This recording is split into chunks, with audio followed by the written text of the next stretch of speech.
এইভাবে চিতই পিঠে তৈরি করলে হবে ফুলকো আর হবে খুবই সফট।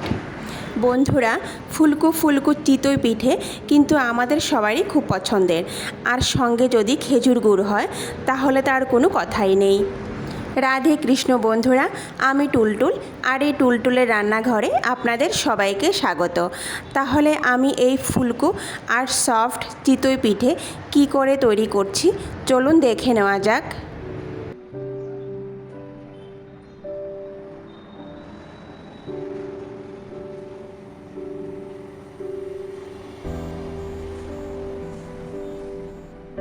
বন্ধুরা, ভাত রান্না করার জন্য যে সিদ্ধ চাল হয় সেই চালটাই আমি এখানে ব্যবহার করেছি। আপনারা কিন্তু আতপ চালটাও ব্যবহার করতে পারেন। আমি এখানে 4 কাপ মেপে 3 কাপ পরিমাণ চাল আগের দিন রাতের বেলা চালগুলি ভালো করে ধুয়ে জল দিয়ে ভিজিয়ে রেখেছিলাম। এখানে চালগুলি 8 থেকে 9 ঘন্টার মতো ভেজানো ছিল। আপনাদের হাতে যদি সময় কম থাকে তাহলে আপনারা 4 থেকে 5 ঘন্টার মতো কিন্তু ভিজিয়ে রাখতে পারেন। এবার চালগুলিকে জল ঝরিয়ে একটা মিক্সি জারের মধ্যে নিয়ে নেব। এবার চালের মধ্যে আমি 2 থেকে 3 চামচের মতো জল দিয়ে দেব। এর থেকে বেশি জল কিন্তু দেব না।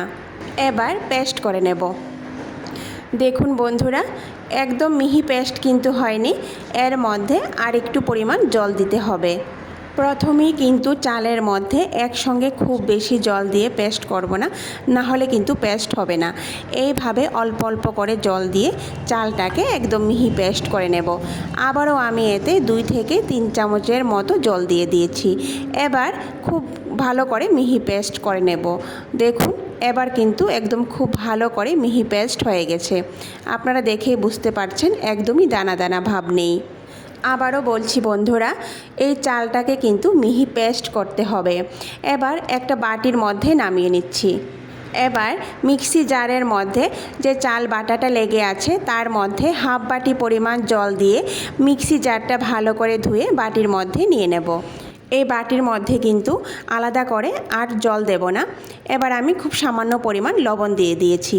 এবার একটা চামচের সাহায্যে ভালো করে মিশিয়ে নেব। এখানে আরেকটা কথা বন্ধুরা, চিতই পিঠের যে ব্যাটারটা হবে সেটা কিন্তু ঘন হবে না, একটু পাতলা হবে, আবার খুব বেশি পাতলা হবে না। আপনারা দেখে বুঝতে পারছেন যে ব্যাটারের ঘনত্বটা। দেখুন, চামচের পিছনে কিন্তু হালকা একটা প্রলেপ পড়েছে, তার মানে ব্যাটার খুব বেশি ঘন হবে না, একটু পাতলা হবে, আবার একদম পাতলাও হবে না। এবার সবার শেষে এর মধ্যে আমি 1 চামচের 3 ভাগের 1 ভাগ বেকিং পাউডার দিয়ে দেব।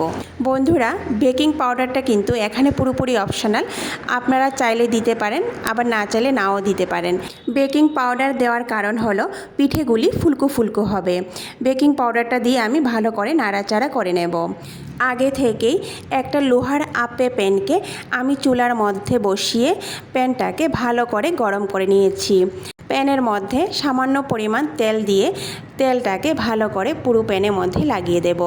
তারপর খুব সামান্য পরিমাণ জল ছিটিয়ে দেব। আর এই অবস্থায় কিন্তু চুলার আঁচটা একদম লোতে থাকবে, কারণ যেহেতু এটা লোহার আপে প্যান, লোহার প্যান তাড়াতাড়ি গরম হয় সেজন্য। এবার আমি পিঠের ব্যাটার এইভাবে প্যানের মধ্যে দিয়ে দেব। প্যানের মধ্যে পুরো ভরে কিন্তু পিঠের ব্যাটার দেব না, একটু ফাঁকা রাখবো।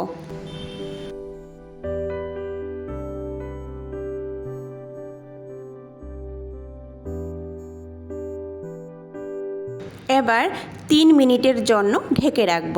ফিরে আসছি বন্ধুরা 3 মিনিট পর। বন্ধুরা, 3 মিনিট হয়ে গেছে। এবার ঢাকনাটা উঠিয়ে নিয়েছি। দেখুন কতটা ফুলকো ফুলকো হয়েছে। এবার একটা ছুরির সাহায্যে পিঠেগুলি প্যান থেকে উঠিয়ে নেব। এইভাবে আমি প্রত্যেকটি পিঠে তৈরি করে নেব। আর প্রত্যেকটি পিঠে তৈরি করে আমি কুড়ানো নারকেল আর খেজুর গুড়ের সঙ্গে পরিবেশন করে নেব। দেখুন কতটা সুন্দর হয়েছে পিঠেগুলি, আর খেতে তো ভীষণ ভালো হয়। বন্ধুরা, ভিডিওটি সম্পূর্ণ দেখার অনুরোধ রইল। আর ভিডিওটি কেমন লেগেছে কমেন্ট করে নিশ্চয়ই জানাবেন। ভিডিওটি যদি ভালো লেগে থাকে তাহলে সবার শেষে লাইক, শেয়ার আর সাবস্ক্রাইব করে দেবেন। নমস্কার, আজকে এই পর্যন্তই।